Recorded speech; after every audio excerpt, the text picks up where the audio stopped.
Peshawar high court में PTI रहनुमाओं की election commission की जानिब से नाअहली का केस उमर अयूब, शिबली फराज और अब्दुल लतीफ़ की दायर दरख्वास्त पर फैसला महफूज कर लिया गया और जबकि महफूज किया गया फैसला जारी भी कर दिया गया। अदालत का दरख्वास्त गुजारों को मुतालिका अदालत में सरेंडर करने का हुक्म। इसी पर बात करेंगे, ज़ीशान काकाखिल हमारे साथ मौजूद हैं। ज़ीशान, बताइएगा, महफूज किया गया फैसला जारी कर दिया गया है, क्या अहकाम जारी किए गए हैं उसमें?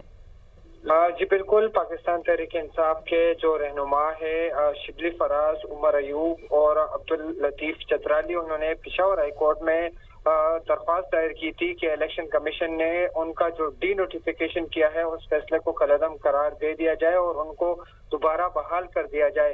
इस केस पर समाअत हुई थी और गुज़श्ता हफ्ते जो है इस पर फैसला महफूज किया गया था। आज वो फैसला जारी कर दिया गया है और फैसले में कहा गया है कि ये जो दरख्वास्त गुजार है ये पहले मुतलका अदालतों में सरेंडर करे, चूंकि इन दरख्वास्त गुजारों को एटीसी इस्लामाबाद से सजा हुई है, इसलिए इनको चाहिए कि पहले जो है ये मुतलका अदालत जाए, वहाँ सरेंडर करे, फिर जो है यहाँ पर आए। जो फैसला जारी किया गया है ये 31 सफ़ात पर मुश्तमिल है और इसमें ये भी कहा गया है कि दोनों फरीक़ैन की जानिब से जो कला है उनको सुना गया और बाकायदा तौर पर उन्होंने अदालत को दलाइल दिए और उसके बाद जो है अदालत ने ये फैसला जारी किया कि